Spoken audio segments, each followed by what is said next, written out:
Good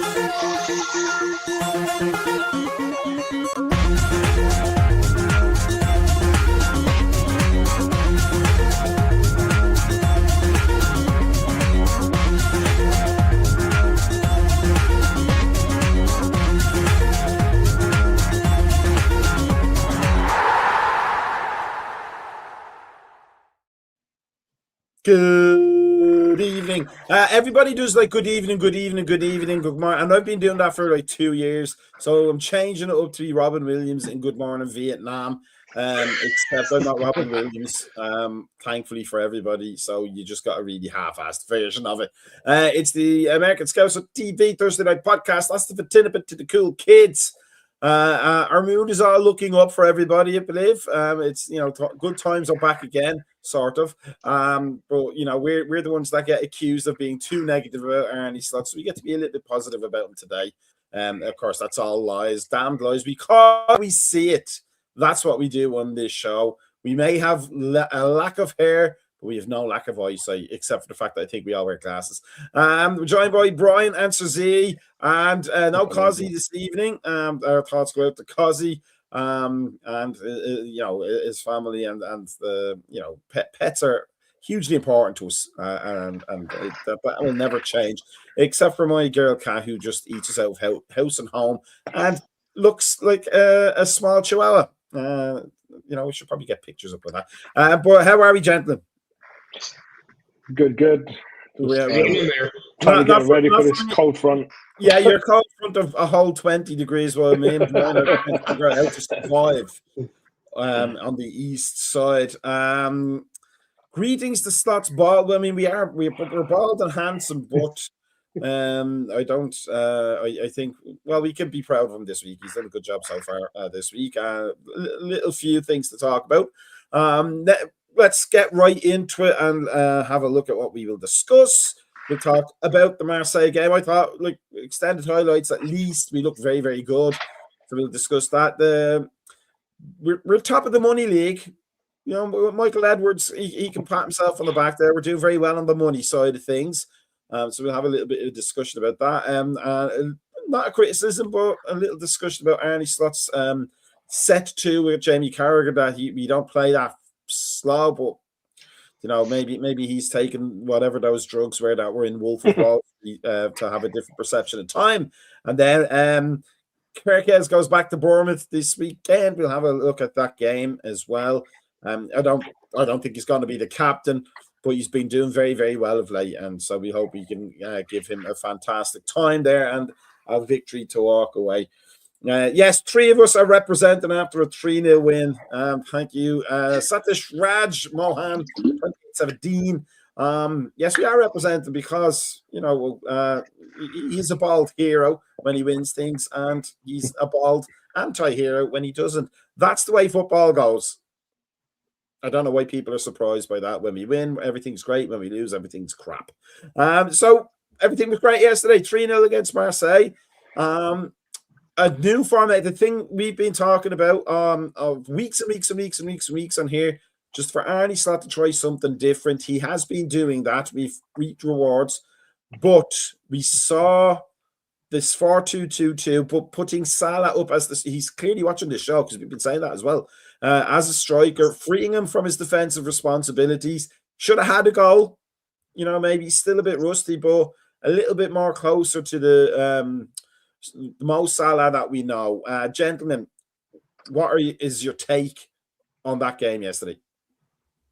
Go ahead, Z.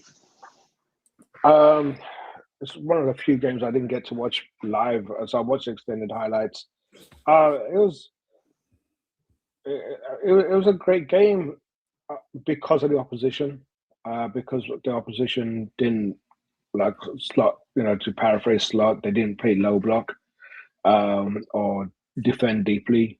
And so when you have teams that don't play like that, then 9 times out of 10 we'll win the game and have a good performance. Having said that, Alisson pulled off a few great saves to be expected. Again, you're playing a good Marseille team. As much as I hate to admit it, Greenwood is a good player, and it's just a shame he's a dick. And that He would never. Obviously, I would never want to sign him, but he is a good player, and you've got to give credit where it's due. I think, as in regards to Salah, I don't think he's rusty. He just played in the AFCON tournament, and he had a good tournament by most accounts. So it was. I mean, you can't be rusty when you're tired as well. But he's probably jaded at this point. I don't know. It's AFCON. Who knows? He played the He's still training more during that tournament because the coaches don't pay any attention to what their club fitness plans are usually. No, definitely not. But I think that third, fourth match, I don't think he played to his full capability, like 100 miles an hour. Was there an actual third and fourth place match? Yeah. I didn't even know. I know we talked about it, but I thought we were half joking. Who won it? I think Egypt won it. Oh, okay, right. But yeah, it was a big match. It was big for AFCON, but yeah, either way, it's good to have him back. Definitely, I think Salah's biggest problem is that he's a victim of his own success. So when he gets man marked out of the game, we're kind of hapless in regards to how we want to play. And we had the same problem with Coutinho. When before Salah and Mane obviously joined, and you man mark Coutinho at the game, and we was like, oh shit, who do we get the ball to? But so starts press conference before the game, and he was right. We created a lot of chances. It's just we couldn't put them away, and the one person that could put them away wasn't there. So it's a vicious cycle. But obviously, it's better to have Salah in your team than not. But other than that, like, what else can we complain about? There's nothing really to complain about. We played well. It was a good, good setup, and now it's just. It feels like we've been here too many times before, and we know how this movie's going to end, and we've turned so many corners. But we're back to square one again. So let's just see. It's the next game is more important than the one yesterday, and. Yeah, 13, 14 games unbeaten now. Now we've got to turn these league draws into wins. Now, just as I put up there, the three lads doing their BG's impression. Here's what I want. I want to get your thoughts on the game, Brian, but also see if you can answer this question too. After your thoughts, like, was that a turning point in the season, or was that that is our suspicion, isn't it? Is that we've been here before where this season where we've had a couple of bad games, we get a turnaround game and then it goes back again. Our complaint has always been he keeps going back to the 4-2-3-1 and it just nullifies all the strengths of the players.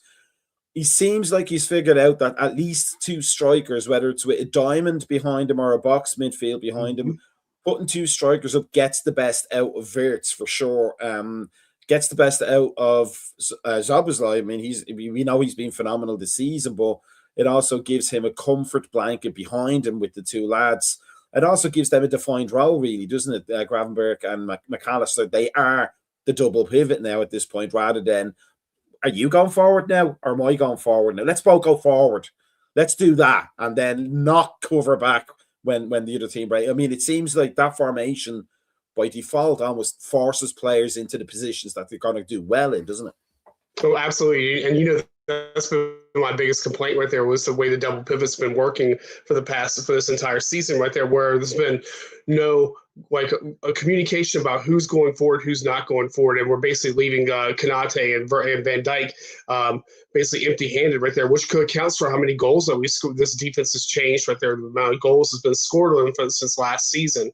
But I mean, I think it really shout out. I mean, not only Allison had a great match with some really good saves, but Ryan Gravenberch was really, really on point in this match. I mean, I guess the stats right there. I mean, he basically along with his assists right there. I mean, his ground duels won. I mean, 4 tackles, 3 interceptions, 2 recoveries. I mean, that's a pretty solid numbers right there for him. I mean, 92% pass accuracy. I mean, so those are solid states right there, numbers to look at. And I really think that having him and giving him a definite role and saying, hey, I need you to sit back here, you get the best out of McAllister also. Because I think, though, even with that, with McAllister, Szoboszlai, and Wirtz, they're very forward-thinking players right there, where I think Gravenberch right there actually is a more of a if we can have him as an anchor, as I know he's never been a solid number 6, but but he's somebody that we converted him to. But even with the positions right there, from that we did go drift to a 4-3-3 a couple times too. If you watched right there, so it was a very mobile formation. So which is good. I mean, I think that we have a problem when we go into the my 4-3-3 room 4-3-3 thing. When we go to the 4-2-3-1, we just lose a lot of ourselves. Turning point, I don't know. I think we've crossed this bridge so many times right there now. I mean, I think if we could go out there and like on Sir Z's points, if we could turn these draws into wins, I think it means something. And one of the complaints we had when we were talking about the Burnley match was which happened with the Leeds, which happened with Wolves, which happens, we turn off like that toward when we actually get a lead or we do something, we like lose concentration, and then that's when things start going awry. And I think if we can actually get ourselves like that little good mental state, I think that we would actually turn these results.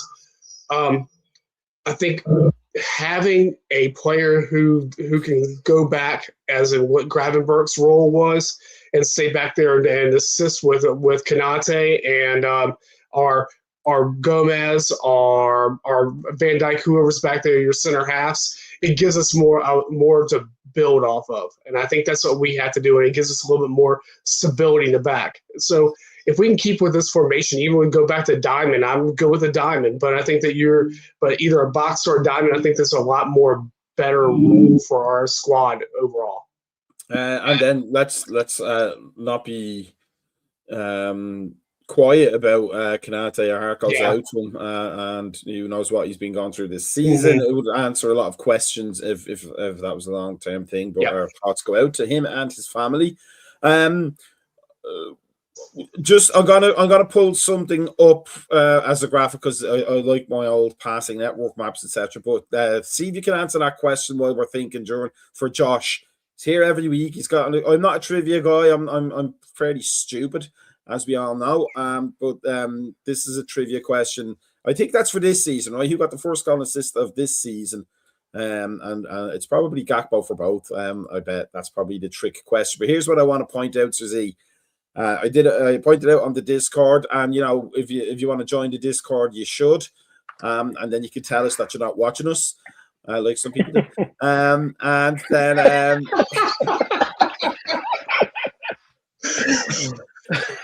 hi Yossi. And then you'll get to know all if you like and subscribe and hit the bell and get the notifications, when all these shows are coming on. But here's the passing map from Opta Analytics. What I like about it is, number one, you can see that kind of hybrid 4-2-2 switching into a little bit of a 4-2-3 with a virtually almost a false line. But the thickness of the passing lines in midfield, as opposed to being at the back four, which is what we've noticed all season, that's quite pleasing, isn't it? It means we were trying to dominate possession where possession should be dominated, which is in the middle. Now, I get Arnie Slott's point about low blocks and all that. If a team has a low block, then you're almost forced to play through the defenders, but you're only almost forced to do that. This is the kind of the debate in tactics in football, isn't it? The art of the game versus the strategy of the game. I read something there the other day on Facebook. It was one of the coaching Facebook pages, and I want to say it was Capello talking about like the lack of creative midfielders. You don't see you're not going to see Zidane or a Juan Riquelme anymore because it's all about adding the athleticism to the game, and defenses are tighter and they press more and they press for longer. But if you want to dominate the low blocks, it's really the midfielders should be taking possession risks in there, shouldn't they? And that's kind of what we were able to. Suzy, because Marseille we're playing a little bit more of an open game, but we want to see the midfielders dominating and dictating the pace, don't we? Not the back four. Yeah, and I don't know if anyone That is fantastic. Hang on, that is a fantastic comment. That is the best comment we've ever had. That is a great comment, mate. We will clip that if we can. And Josh has the answer. It was Ekatike assist by McAllister in the 4-2 in. Things look so positive at the time. They bloody well did indeed, Josh. Thank you. But go ahead, Susie. I don't know if anyone from Discord is watching, namely Timuchin, but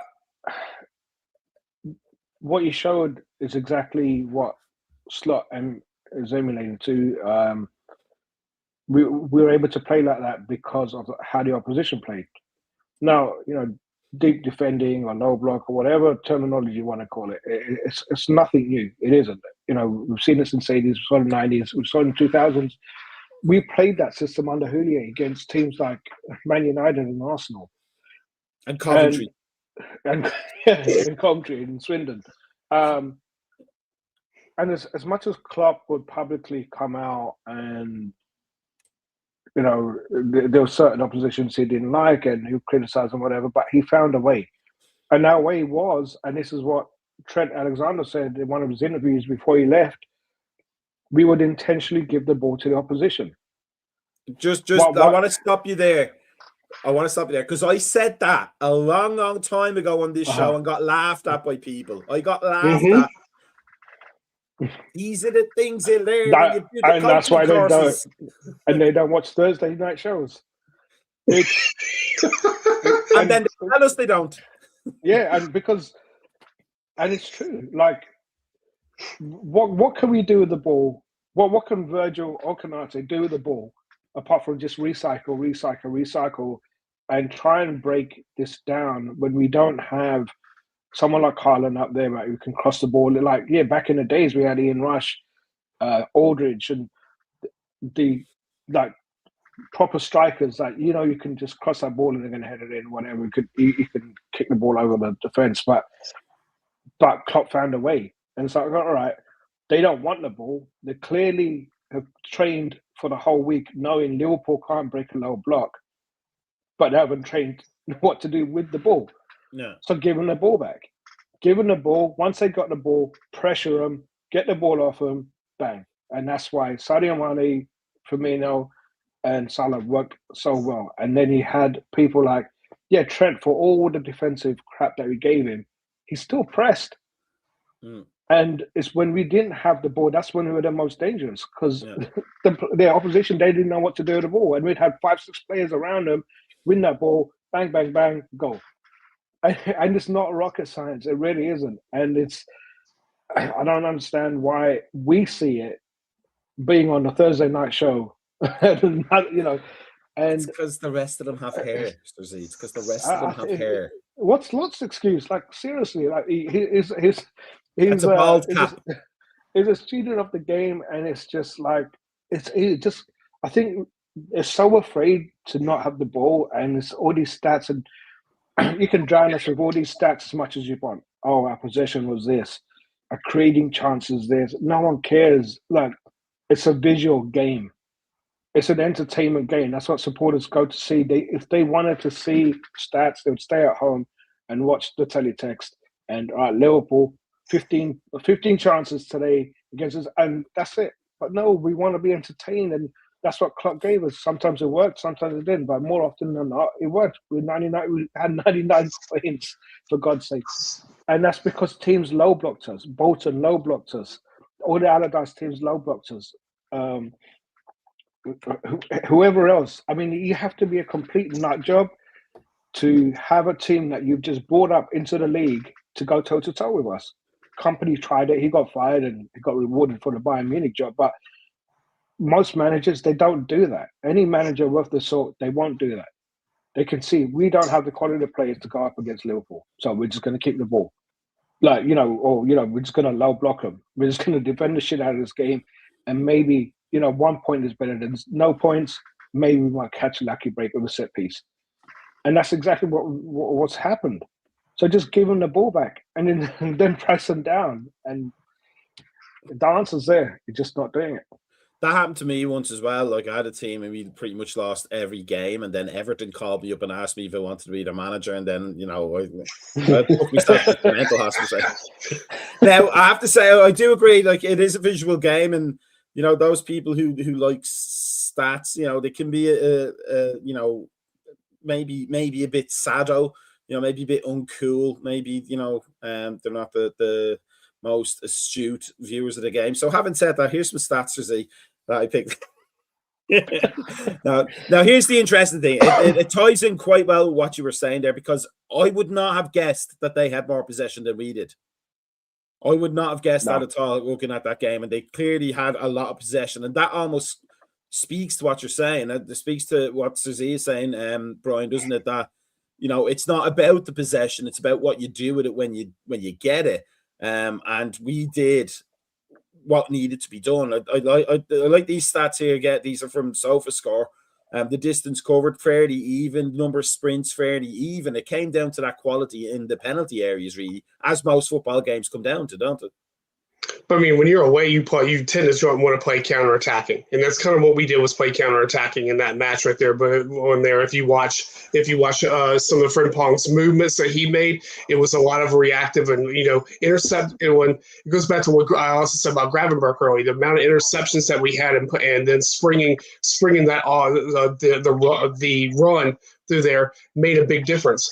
But like your first stat you showed there, if you look on the top right there, you're with the interchangeability of Verts and Ikiteke and Salah right there toward that front part was, you can see that they basically, like you said, almost went to a false nine at one point right there about how they were playing.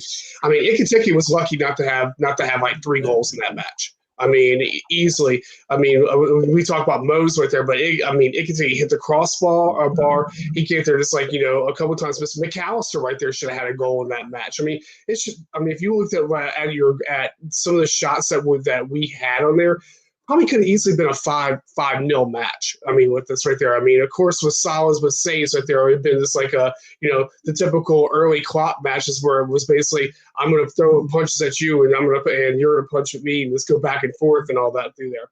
But I think that with it, you have to go into matches like that right there, knowing how the voter of that stadium is, how that fan base is at Marseille. Because they're not known to be the friendliest group of supporters in Europe.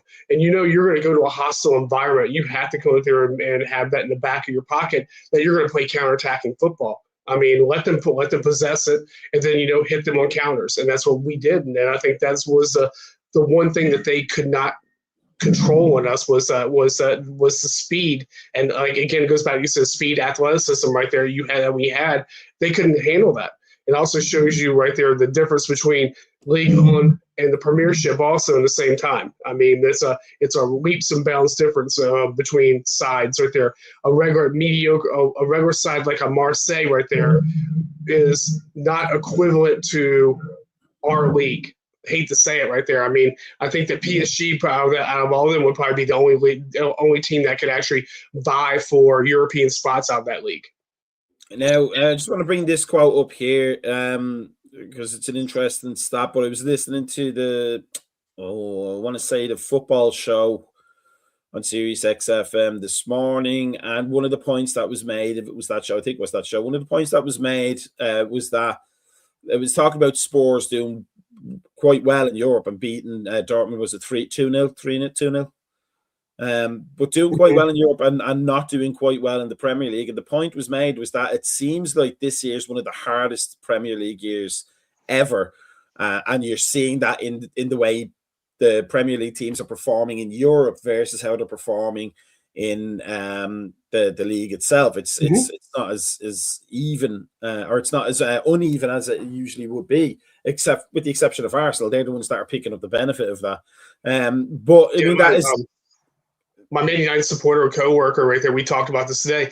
You basically go there and go anywhere from 4th down to 10th right there, and you're one win away from shuffling across through there. It's anybody through there. You basically have Arsenal, you have a City that's kind of wibbly-wobbly at times there, and you have Aston Villa that's kind of wibbly-wobbly, and then you just have basically, again, it goes down from 4th down to like 10th. It's just, it's anybody. This is a slugfest basically at the moment. With that in mind, we've been talking about, maybe the league is out of question, not mathematically, but realistically. But the Champions League isn't. But with that kind of differential between the level of opposition in the Premier League, the consistency of the opposition in the Premier League versus what we're facing in the Champions League, is it entirely possible, do you think, that draw notwithstanding, I don't know how the draw ends up in terms of who gets to play who, etc. But we could have at least 3 teams in the semi-finals or the quarterfinals from the Premier League. Like, it could be a Premier League club season this year in the Champions League, couldn't it? And if so, why not us? Oh yeah, I think if it comes down to Premier League teams, I don't think anyone would want to play us. It's despite the season that we're having, in a bigger picture, we're still 4th. And in terms of European experience, Anfield, Salah being back, Isaac potentially maybe back. He's back in training right now. I don't think many teams would want to play us, especially any Premier League teams.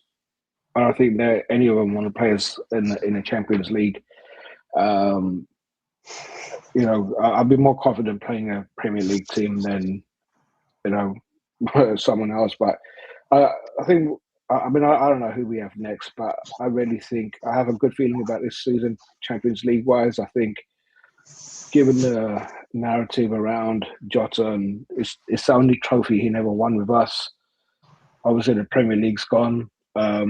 I feel like we might be able to do something special this season, and I think, for all the crap that we've given Slot, I think in some ways, if he does leave end of the season, it's a good send off for him. He came in to take on a job that to follow on from Klopp. You have to have balls the size of elephants, and no one really wanted that job. It's one thing if we are failing and it's a project and you can turn it around, but there's not many managers new managers get the opportunity to take on a club where everything was going good, and then you're following on from the powerhouse that's Klopp. So to have the confidence to do that, which is what Slot did, and then to win the Premier League in his first season, there is something about him.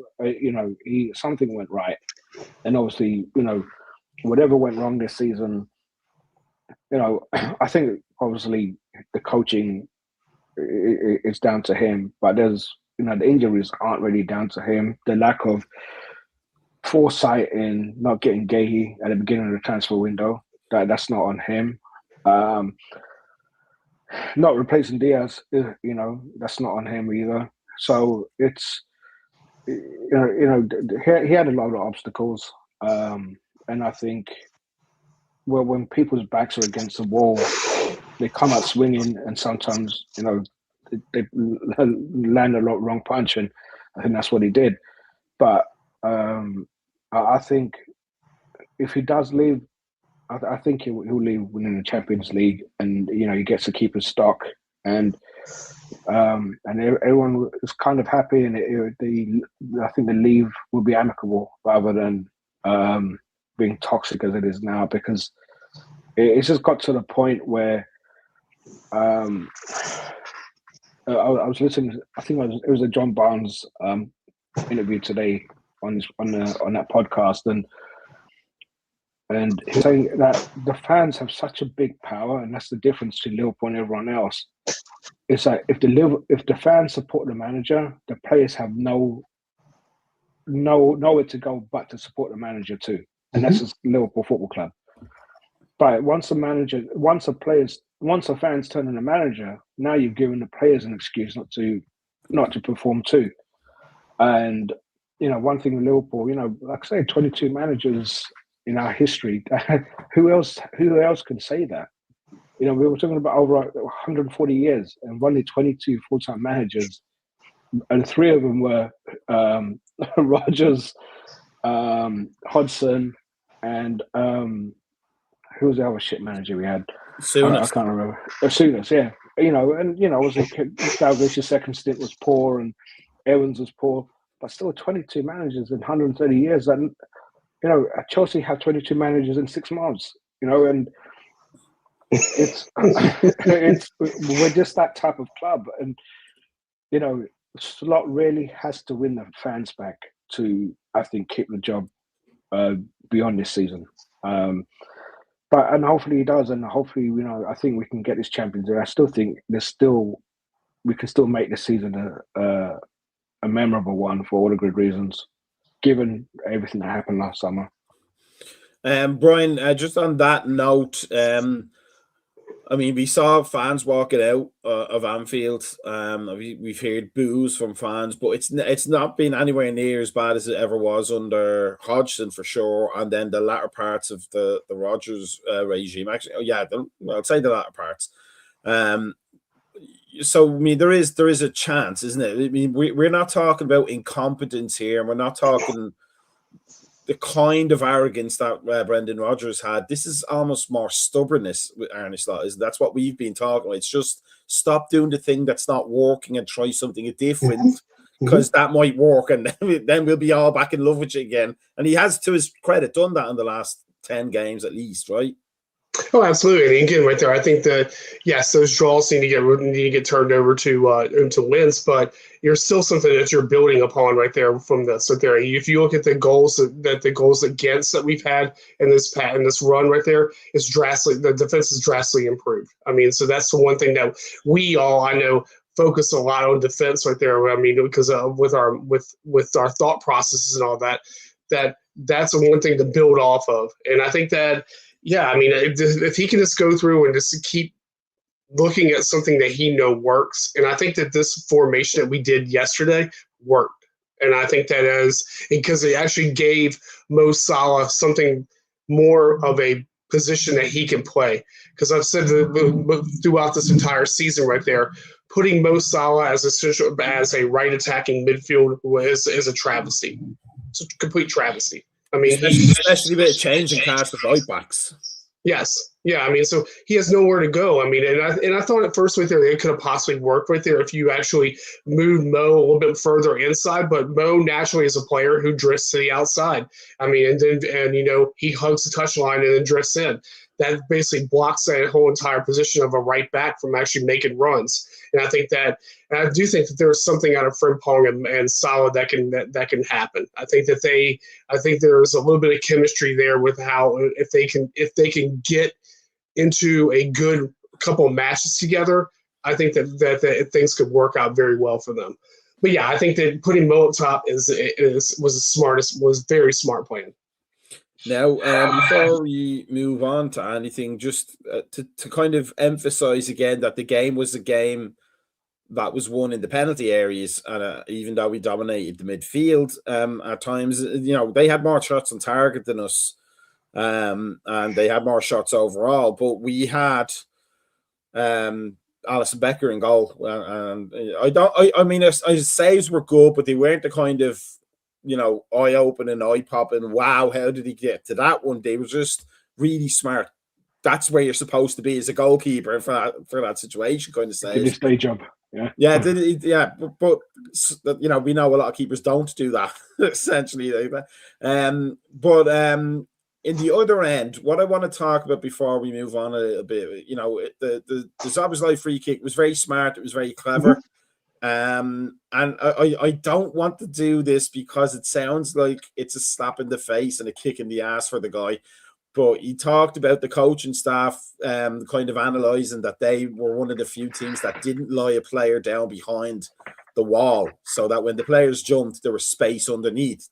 And that seems like something that we would never have got from the previous free kick coach, the set piece coach always. That was like proper, like, okay, this is what's happening. But what I want to talk about is, because it was mentioned on the Discord, and when I saw because I didn't see the game obviously till after, but I was following it on the apps, was that their goalkeeper had scored an own goal. So I assumed it was something stupid, like he tapped the ball into his own net, like from a long shot or something like that. But it wasn't. It was from Frimpong making that drive to it's almost, let's call it the Man City run to the end line and then the cutback. that just happened to work out in his favor. It was clearly an own goal. I was sitting there looking and going, there has to be a way they can give that to him, but the ball was going one way and then ended up another. There's no way he's getting that. But nevertheless, he does that a lot, and he does it very well. And that's something we should be exploiting, isn't it? Frimpong's ability to get to the byline. Yeah, I mean, you see in Discord, how many times do I say, let's attack on the right? But for some reason, we keep recycling down to the left. And, you know, I know how you feel about Gakpo and Macka, but oh my God, that guy. Seriously, you know, yes, he scored yesterday, but there's literally memes and Instagram posts about Gakpo now. It's the most predictable thing. Like, just giving a ball, you know what he's going to do. It's just straight into the, you know, playing into defenders' hands. But yeah, but Frimpong, he's just so exciting. Like, you know, on that right side, like, I think most goals that are coming through, or any decent creativity is coming on that right side. And what we lost in Trent with the passing, Frimpong is making up in his, you know, execution of speed. And if you can get that final pass in that counts, it'll be amazing. Right now, it kind of reminds me of Traore, with his all bluster and his pace. Nobody reminds of Traore. But he just needs to get that final piece, that final ball in consistently. And if him and Salah can get it together, we can still do something really good in the league this season. I think it's very Jeremy Doku like, if you with those runs, very much the same thing. And you then look at him; it took him about a good 2 seasons right there to actually get to where he is. And I think Doku has come leaps and bounds to that City side, and I think that's kind of going to see the same thing with Frimpong, just learning how to come there and make runs, how to break down Premiership sides defenses and all that. And I think, like I said right there, I agree totally with you. I think that if we can go there and foster that relationship between Frimpong and Salah, I think it's something that can be very good to happen. And he's already got it works. And Ekitike, I think I can't remember what other purchases were made last season. Not just Liverpool, I'm just talking in general, but Ekitike has got to be the purchase of the window for last season. Or this season. It just makes the game it looks so simple. And, you know, he has those Nunes moments with the, you know, offsides or whatever, but he's just, every single time he gets a ball, he's just so, he tries to make it a positive touch or try to get something positive out of it instead of just looking to pass back or just, you know, get a statistic pass out. He wants to constantly just do something positive with that ball. And, you know, he's a 22-year-old player just learning. Yeah. So, I mean, so that just tells you one thing. If he gets the final third, that final ball right there, I think it's going to be, I mean, the comparisons to Torres are going to be definitely there. I think his youth means he hasn't learned a very important lesson, which is don't change your bloody hairstyle midway through the season. So it happened with the first tips. It happened in the first tips. You guys think Salah will be playing more like an inside forward? I mean, like, I think he'll be a striker from now on. I don't think he'll be a right attacking mid anymore. I think he'll be an out-and-out forward. And his defensive responsibility, for as long as he's with us under slot, his defensive responsibilities will probably be taken away from him, except for pressing. Obviously, pressing is the one thing forwards have to do. But he won't be expected to drop back, I hope, because it'll preserve his energy, which means he'll be able to make more sprints than having to run 50 yards back, then run 50 yards forward, and then do a sprint past the player. I don't think that has been working out for him. Now, I'm going to leave the Delwa and Touche Football League table to the next bit instead of, because while we're talking about it all, there's Slot being all suspicious of us on a Thursday night. But I haven't seen this. I've only seen it reported on the Discord, in fact. But I have it in my head that was more of a tongue-in-cheek exchange than an out-and-out argument. But Slot defending himself against Jamie Carragher, saying that we play a little bit too slow at times. Now, my opinion is, and it's just an opinion, But my opinion is that part of the problem with the low blocks is that we allow them to get into a low block, because they do eventually venture out and they do eventually get corner kicks and free kicks. And when we win the corner kicks and the free kicks, they get ample time to go back and defend their goal and set their block again, because we spend too many times passing it in midfield. We don't seem to have counter-attack patterns like we did under Jurgen Klopp, and pretty much, to be honest, under Linders, because that was his department. Yeah. But there's no way where we can say, okay, we've won the ball, because for almost the entire time under Jurgen Klopp, the other team getting a corner was the worst time for them in the entire game, because if we got it, we were breaking, and we were breaking with very clearly defined runs being made. Now, Brendan Rodgers used to come out and tell us that his teams pressed, and we all know his teams did not press, because Jurgen Klopp came in and showed everybody how pressing is actually done. And Roy Hodgson used to come out and tell us we played well, and we know we didn't play well for Roy Hodgson by any stretch. But managers have this perception of what they think they're. I mean, I'm sure it's through all levels of how they think their team's going to be playing. Was Slot correct though? Is his definition of playing fast maybe centered around the speed of the ball movement from A to B, as opposed to the speed of the attacking movement from the back to the front? The long ball teams are always dangerous because they'll get the ball from the defense to the forwards within a pass, within like 3 seconds. That's already, if they have a fast forward like we did under Houllier with Owen and Heskey with the power, if we won the ball at the back, we were in front of your goal within 5 seconds. And if you couldn't, that helped us a lot, because teams then had to drop back and not commit as many players forward. But is Slot right? Or are we all not seeing something that he's seeing? Because what I'm seeing is that we'll win the ball, we'll get past the halfway line, and somebody's going to pass it back. And that one back pass puts 8 of their defenders back in front of the ball again, and now we've lost our advantage. So in the interconnected way, A, is Slot wrong? And we are actually playing slow, and B, is the way we play helping teams to develop the low block that he so hates playing against? Yeah, I think you're right on both accounts. I think, I don't know whether it's because we were so spoiled under Klopp, but you only have to look. There was a season when Alisson had more assists than Grealish. And why is that? Because we didn't care about the opposition having the ball.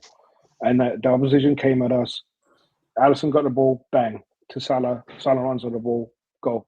And we had, especially Mane and Salah down the wings, you just knew the opposition will make a mistake in our half, having possession, because they're not used to having possession against a big team.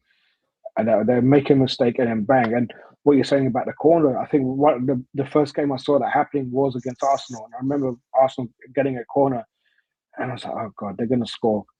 And next thing you know, Salah's got the ball and he's run up the whole pitch and just put it in. And that's when I thought, right, this is football. This is how football should be played. It felt like we were back in the 80s now. And Slot, whether it's by design, and I think it is by design, because how many times have you seen Sabozza for the season that he's had, which has been phenomenal, but he's got that ball and I can see the pass that should be on, and you just pass it into the box or pass it to your right, but no, he'll recycle it again. And it's like we're so scared to create them chances and losing that possession, and we're scared of getting attacked ourselves, that we'd rather keep the ball. And I think that's by design. I think Stott is more worried about keeping hold of that ball and walking it in rather than take that chance and of actually doing something with it. And I think that's where I think that's another reason why Salah hasn't performed, because he's so used to getting that ball and making that counter attack, and then obviously missed that with Diaz on the left, because the guy only knew how to attack.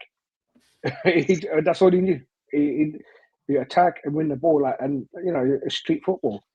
But these players are so, like Gakpo, he's an intelligent guy, but I think he's too intelligent to be on that field, because it's just that overthinking, and it's too intricate. We don't need to do that. We just bang, get the ball.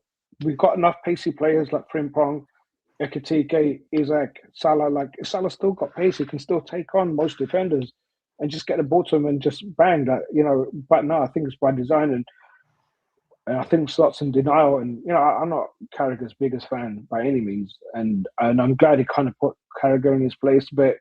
But if he really, and I really do think he genuinely thinks that we don't play a slow game, and that's why it's been our comeuppance this season.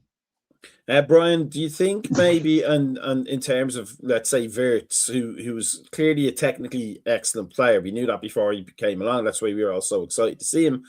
But he's because like Klopp didn't come out of like a vacuum. He came from the German game, and the German game was built around gegenpressing and speed of attack. That maybe, looking back now with hindsight, the benefit of wisdom of being able to look at things a few months ahead. And that's what makes us all smart in this show, is we look at the YouTube videos from 6 months ago before we come on. But maybe, what we thought was him not adjusting to the Premier League was actually him trying to figure out why the hell players weren't making runs that he could pass into, because he's an excellent passer. We've seen him see a pass through 5 legs and the eye of a needle, and nobody's making the run for it, but you can see him looking at it, and when he's played it, it has caused some damage. So maybe, do you think that's that kind of way of overly valuing possession has hurt players like Wirtz, because they're expecting a faster game and it's not materializing for them? Well, absolutely. And I also think that it was her reverse to was being put in like 4 different positions right there throughout the season until they figure out where exactly they're putting him at. So, I mean, I think that was also a fact. But also you have to go with Slot. But Slot's philosophy right there of actually bringing the ball up through the middle right there and setting the play up through the center of the midfield, versus Klopp right there, which was using like a Robertson and Trent on both sides of the wings right there to go through the start play. So, I mean, is this method slow down? Absolutely. It's more possession based right there, and I think that's your big difference right there. And you're having players who are used to playing in a more of a system right there of a Gegenpress full heavy metal football, where this right there goes back to what we talked about last year. This is like a yacht rock. I mean, so you're basically going there and slowing the process down, going there and making meticulous passes and moving the ball through the middle right there to go and set up play. So it's a big difference right there. And I think that players have to learn this right there. I mean, it's not like an instantaneous snap of the finger that, with philosophies right there to go and switch over. Wirtz right there has struggled at the beginning part, but I think Wirtz gets this league now. I think he understands it, and that's why you're seeing a lot better numbers from him over the past couple of weeks. And also it coincides with Slot not being stubborn and sticking to what he was doing right there, which is that same exact position he's played with the 2 double pivot with your double pivots and 3 midfielders, and then having inverted an inverted one single forward up front that gets cut off every time. So I think you have to be flexible, and I think that's the one thing that Slot is maybe learning it for himself. And his flexibility right there is probably the only thing that's going to. If his ability to be flexible is the only thing that can save his job. Now, let me just throw this on. It's not part of what I was going to talk about, but it's a question. Especially for people who watch this regularly or don't watch it and tell us about it regularly. And, I know Causey always asks the question because he likes to be provocative. But we said on the Discord there today or yesterday, if Slot losing games means Liverpool loses games. So I don't think anybody really wants Slot to lose just so he can get sacked. But if Slot can figure this out, I personally would be more than happy for him to be the manager next year if he figures it out, because when he figures it out, it goes really well. And I would hope that most Liverpool fans think that way, right? That if he can figure it out, we want him next year. Yeah, exactly. And I think that was a topic of conversation for the Monday Nights podcast right there too, where they just basically showcase the entire show right there and slot in, slot out. And I think that I think majority of us right there out there want Slot to succeed. I mean, he is a likable fella. Things like that. I mean, there's some things he says that I think back with the previous comments right there, where he needs a PR manager right there to stop saying dumb shit sometimes and all that right there. But I think that you still have to come with there overall. I think that he's a person that we can get. He's not overbearing, because if you went down to it like that with managers there, Klopp right there was liked by us but hated by everybody else. I mean, honestly, right there, that just because of how he did. Slot is more of a personality where you can actually like him overall, because he's even keeled. He's not coming through in one of those type of managers. He's not a Brendan Rodgers, egotistical, envelope. This person's going to get kicked out kind of person right there. I mean, there's things I don't particularly care. I don't like how he treats the academy, but I mean, that's his prerogative because he's the head coach. But I think overall right there with him, I think I want him to succeed. Because, I want silverware. And I think ultimately all of us out here, anybody watching this show, anybody who's out there who's been on Discord and stuff like that, we want silverware. We want to win. I want to win everything. That should be ultimately our goal right here, not to go out there and want a manager to fail. And now, before we move on, just one last comparison for you, Brian.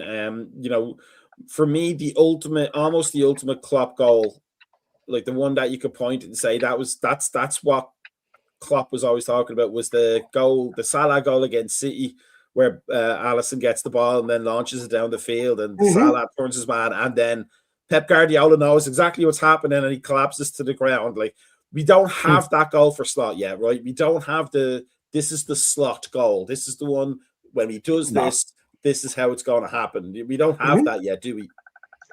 No, we don't have that yet. I think basically we've gone from the Ramones to the Cocteau Twins, is what I'm saying. I think we've gone to death metal over to to Eddie Rabbit. Now let's move on to this thing here, because if we're not going to win any trophies, apparently we're going to win the money.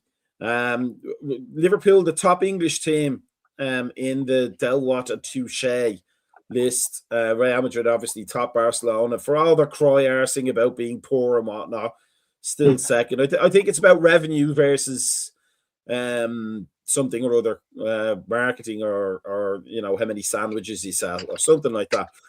But the top four, I would expect to be the top four. They're the four biggest teams, two in one country and one each in their own farmers' leagues. But Liverpool, City, Arsenal, United, and Spurs and Chelsea, the bottom 1, 2, 3, 4, 5, 6.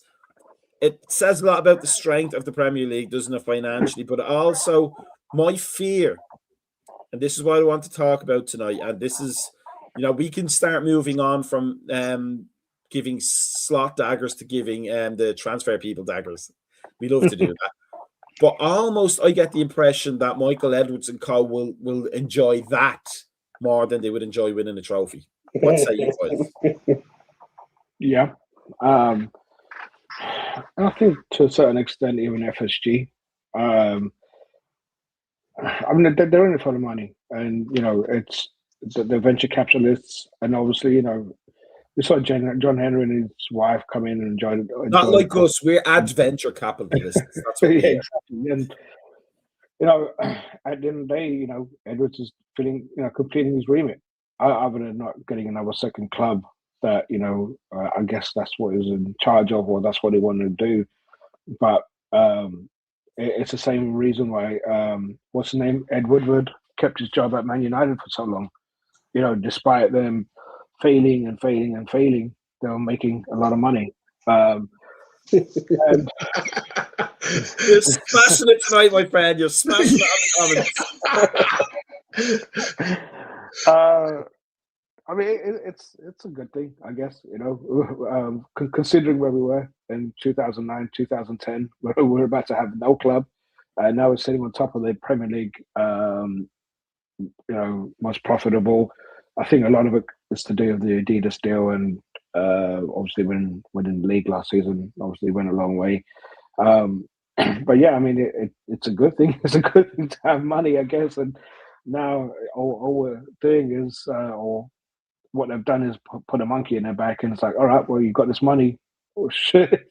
What are you going to do with it? Because you got to spend it. We got to strengthen our team, And now we really do. It's crazy to say when you think about it, but we need at least 7 players in the summer. And and that's without selling anyone. We need these 7 players. It doesn't make sense. And I know what Slot says. All right, we've spent the money, but we replaced, and he's completely right. I mean, he's doing a Dutch thing of complaining, but underhandedly complaining because we really haven't added to the squad. We've increased the quality, I guess. Whether we would have. Obviously, before the Jota tragedy, there were rumors that he was going to go to Newcastle and whatever, and maybe it might have been makeshift for Isaac. We won't know, but obviously that got taken out of our hands. But I really genuinely, when you look at our bench is poor. Even under Klopp, when we had Mane and Bobby and Salah, obviously no one was going to break that 3. But then you look over the bench, Shaqiri, can he do a job? Yeah, he can come on. Divock, he can come on for all the shit that we gave him. Ox, he can change a game. We're looking at the bench as like, we've got a 17-year-old that he doesn't trust. We've got Nioni, who's Mr. Nice Kid, who, he's content making the tea, apparently. Chiesa, who, the one player that will give his heart out for the club doesn't even want to play for his own country just so he can get some games for Liverpool. He won't even get a minute on the pitch. These are players we have on the bench. So it's not just about replacing players. We need to strengthen our squad. And you guys know how much I hate Arsenal, but you look at that squad for every position, they have at least two quality players, and it's taken them 6. It's taken our 10 or 6 years to build that, but we don't need to go that long. We just need to spend that money. So we're number 1, but yeah, we need to see the color of the money. Now, Satish Rad, I don't know what your first name is, so I hope it's Satish because that will make much more easy for me to say because I may be a bit drunk. Says it's about revenue. I don't drink. It's about revenue. We still have the second highest rate. No, but here's what I want to know. If it is just about revenue, what explains Paris Saint-Germain and Bayern Munich being higher than Liverpool? Because you would have to imagine, because I'm financially illiterate. That's why everything I have to pay for is done by direct debit, because I'd never figure out what to pay otherwise.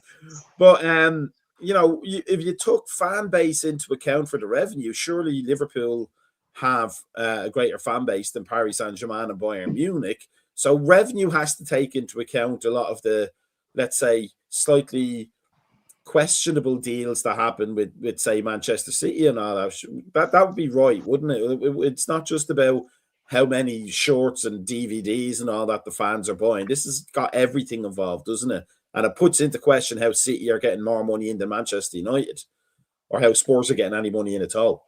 Yeah. And that's what they confused me definitely was seeing Man United and Spurs right there down in 8th and 9th. I mean, so that just was totally confusing on there. I mean, but yeah, I mean, I think you sorry, see, I cut you off. No, you're good. But I think really also right there, it's got to be the entire bigger picture of this too. But I do think I agree with Satish said right there too. It is all about making a profit. I mean, it's what it is. I mean, right there and on there. So Z said the same exact thing. But I think City right there, it's the actual entire infrastructure that they have that leads to their profitability. Real Madrid right there, it's because they're an international brand. I mean, we know what they do. You go talk to any South American in here, they either have a Barcelona kit or a Real Madrid kit. For the most part. I mean, you see that most of the time through there. And again, it's just how the world works and stuff like that. So for us to be on that list right there, I mean, that's great. PSG, that money's suspect anyway. I've been saying that for years. Well, I think with PSG, PSG and Bayern Munich. Obviously, PSG won the Champions League, so they got a big payoff from that. But from what I remember seeing, PSG and Bayern Munich, because of their pool in the leagues, they get the bigger percentage of the league revenue. Whereas it's more shared out in the Premier League, which, again, obviously looks good on us because the money is divvied up like equally, I guess, in Premier League, or how you fall into where you land at the end of the season. I think with Liverpool, the fact that we came top, obviously won that big money, and then the Adidas deal was huge. But with Bayern Munich and PSG, it's just because they get a higher percentage of the TV revenue deals, because without them, that the leagues are non-existent. And then you had to the Champions League wins, the big sponsorship deals, and obviously the sports washing. But I think PSG and Bayern Munich can kind of like, this is what we are, this is who we are, and without us, so that they are effectively big clubs. I mean, I don't see that many Bayern Munich fans around, but PSG have kind of like globally become bigger than Bayern Munich, that's for sure. It's Adidas. Adidas, yeah. Adidasler. You weirdo. Now here's what I'm saying. Like, I'm puzzled by this one. The top four on that list, Satish is making a go. He probably obviously knows more than I do about this. Now this point is a fantastic point, because I used to talk with a coach, a friend of mine, about this, and his prediction 10 years ago was that Real Madrid and Barcelona would start moving soccer schools into America, and they've done that. He was bang on the money with that. And Satish is right. On the ground presence helps a lot. It's funny he says that. Bayern Munich, though, that's the weird one to me, because I would never have imagined they had a greater global reach than Liverpool Football Club. No, but with PSG, actually, funny he says that, because Mark Edwards did spend the winter in PSG academies to try and learn from them, try and bring over whatever they have, whatever model they have, over to Kirby. But Bayern Munich, yeah, I don't know. I mean, obviously they got Audi and Adidas and whoever not. Maybe they're very popular in Argentina. You're probably not wrong. That's a clever joke for the clever people. But I mean, it's nice to know that the business side of things is running well.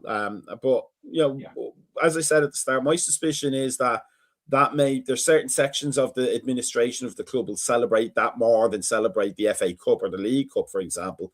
Not the Champions League or the Premier League, because they're the big ticket items. But for us fans, any trophy is a good trophy to win, and there needs to be a unity between those 2 points of view. I mean, it's good that we run on a sound footing, but we're not celebrating and buying scarves and getting up at 3 a.m. to watch games just to know that we sold X amount of hot dogs that day. Do you know what I mean? Like, the balance sheet is not what we're cheering on. We want to see the lads lift a trophy in at the end of the season, and not an Excel spreadsheet printed on a dot matrix printer. That we need to get the balance right. But nevertheless, we're clearly in good hands, right? Financially, we're at least that part we can always say we're getting right.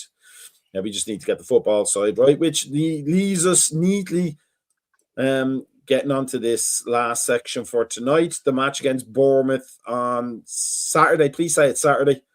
It is Saturday. Yes. Yeah. 11:30. Yes. Well, 11:30 CT. So I guess 12:30 for you guys. Yeah, 12:30 for the us and the normal time zone. For anybody who's just if you're interested in all that stuff, Sport Biz is a great site to follow for the commercial side of sport. And if they did a few scans, I feel Taylor Swift had a call. I'm supporting Everton now. Sorry. How dare you? What happened to John Power? Bring Cast back. That's not even a joke. Bring Cast back. So Bournemouth on the weekend, lads. What do we think? I mean, all I care about is that he plays 2 forwards again. That's all I care about. I don't want to hear excuses, and that's part of my problem with the whole thing is people making excuses for the season. There's only one big excuse that we have, and that's the loss of Jota. Everything else, as far as I'm concerned, is a changeable, workable thing. There's no need to go back to a 4-2-3-1. I don't think. I mean, even if he plays Salah and Gakpo as the two strikers, at least it would get Gakpo out of having to defend. A two front with a diamond or a box midfield, Kerkez and Frimpong raiding down the wings as the wing backs that Cozzy is suspected they were being bought to be. Iraola doesn't play low blocks per se. He's very defensive minded, but not low blocks per se. It should be a winnable game comfortably, right? Am I being too arrogant with that? I think he does something stupid like drops Kirkers just to prove a point. I can imagine him doing something so stupid. I mean, Robertson's not a bad replacement, but I think on paper we shouldn't lose. And if he puts his money where his mouth is, and goes on about these chances that we've created, more chances that he keeps bringing up. We try to create the chances against Burnley and so forth, and let's get it right. It's Burnley, and it's it's a flip of a coin of whether Burnley were that poor or we were that good last weekend, and we still didn't end up winning. So I don't know. I see a draw. Another draw on the cards with this one. Do you think Salah starts? I think Salah definitely starts. Yes. Yeah. What's your thoughts on the game, Brian? I mean, Bournemouth's tricky. I think Brooks is actually a pretty decent player. I think there's some things in there that they could do to us right there. That, I mean, they played Arsenal pretty hard on the 3rd of January. I mean, just barely losing 3-2. They drew with Newcastle in the FA Cup. I mean, so there's some. I mean, they've got a lot of draws on them, almost kind of like us right there in a lot of ways right there. And some of the matches that they lost right there, they're matches that they were actually pretty competitive. I think that Slot actually, like you said right there, I think if we can play on a counter-attacking role, kind of like we did with Marseille, I think there's something to this match. I think that we can get something out of this.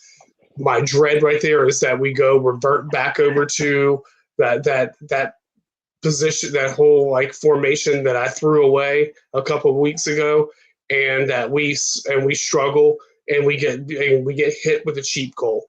And I think those are things right there that that bother me and keep me uneasy a lot of times with this side. So I think if we can get either diamond or a box, I think that we would be in a lot better position right there to actually handle them, and we can overwhelm. I mean, the talent's there.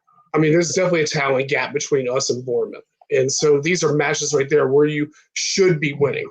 And so I'm hoping right there that that's the case. I mean, that is correct. We should be dedicating lots of minutes to Joe Gomez, but the problem is he doesn't stay fit. But I hope he's fit enough to start, because he is very secure. If that one issue, I think he would be one of the probably starting England defenders had he been able to ever keep fit.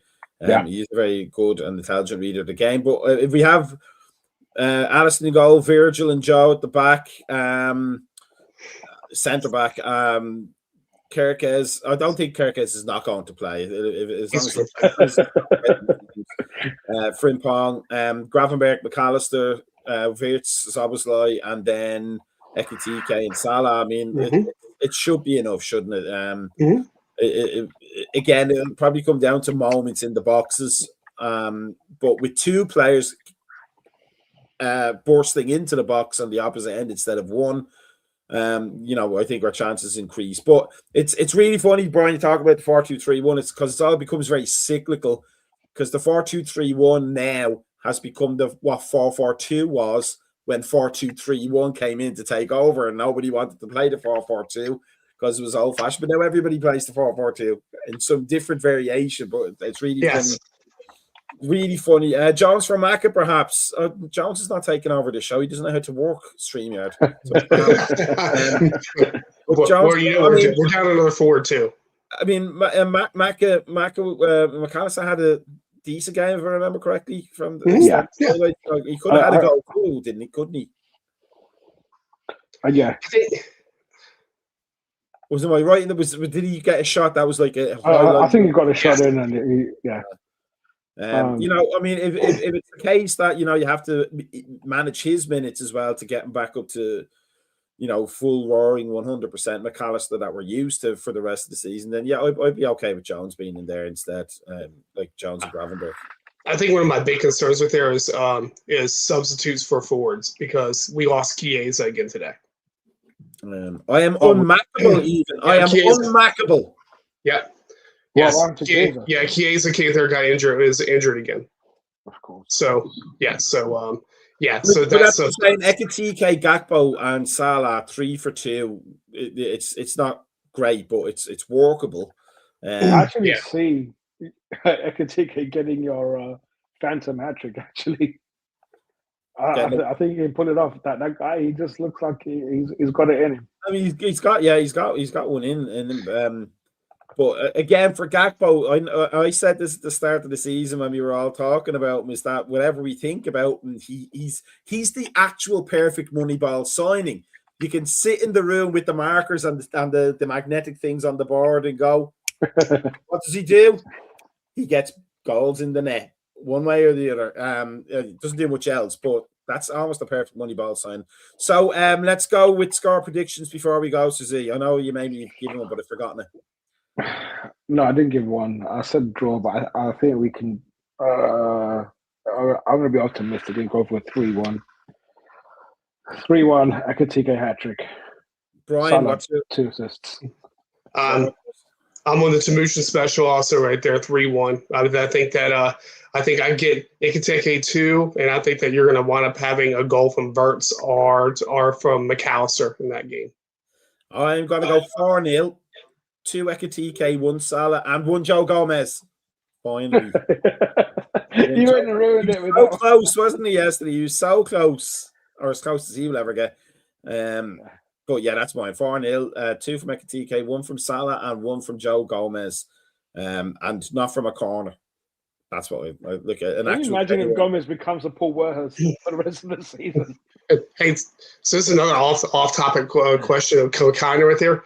Who do you, if we come out there and play a strong side against Bournemouth, who do you play against Carbog? Because we got Carbog coming up right on the next Tuesday. It's right around the bend. I'd go with the same. Yeah. There's no need to be playing around. We did enough faffing about with the lineups for fitness before. Yeah. So, you know, this is what I don't get. It's a topic we're going to talk about next week when Cozzy's back. But honestly, I'm tired of the sort of, you know, we have to wrap these players in cotton wool, and we can complain about Klopp boarding players out, but they're bloody professional football players in the prime of their lives that are training every day. They should be able to last more than 60 minutes. Maybe not 3 90-minute games in 4 days, but they certainly should be able to do 2 90 minutes in Wednesday, Thursday, Friday, in 4. You know, and I don't think after Karabag we don't have.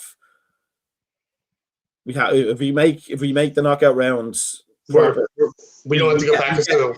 We get one little break, don't we? Yeah. We're the points around 16.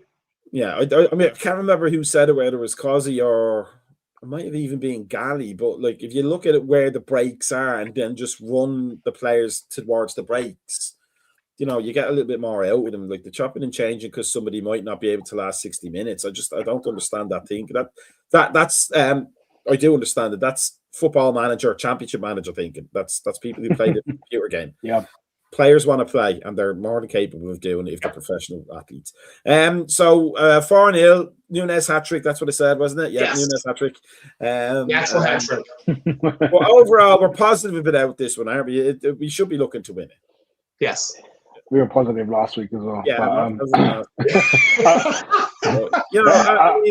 Salah will be the difference. It's such a super thing, to a cliche that works from under 9s all the way up to under 29s. Is if you don't take your chances, the other team's going to get one and it's going to hurt you. Yeah.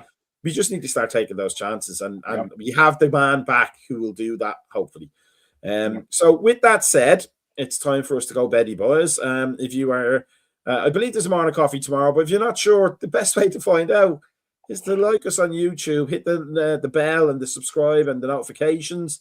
Facebook, Instagram, X formerly known as Twitter and Blue Sky, and Uri Geller's psychic classes using the power of your mind, because that's how he used to talk, telepathically at least. Brian, it's good to see you. If you're in the northeast or the mid-south this weekend, be very, very careful. Make sure you're stocked up on supplies and make sure you have any incomings by the 31st of January. Well, I've ordered several bags of cheese and onion potato chips and 5 arrows. So I'm all set. I don't care what anybody else is getting. Yes, be very careful. It's going to be a bad one snow-wise. So make sure your snowblower carburetor is clean, like mine isn't. I have to go figure out how to do that in the next 48 hours. I'm just going to freeze to death. Brian's going to freeze to death, and I've got plenty of wood for the wood stove. So while I'm sitting in front of 400-degree temperatures, I'll think of Brian freezing to death. We love each other on this show. That's what we do for each other. Peace out, everybody. Have a good one. Thanks, Brian. Thanks, Suzie. Here is some funky music to take us into the weekend. Good luck, good night, goodbye, and Nunes hat trick.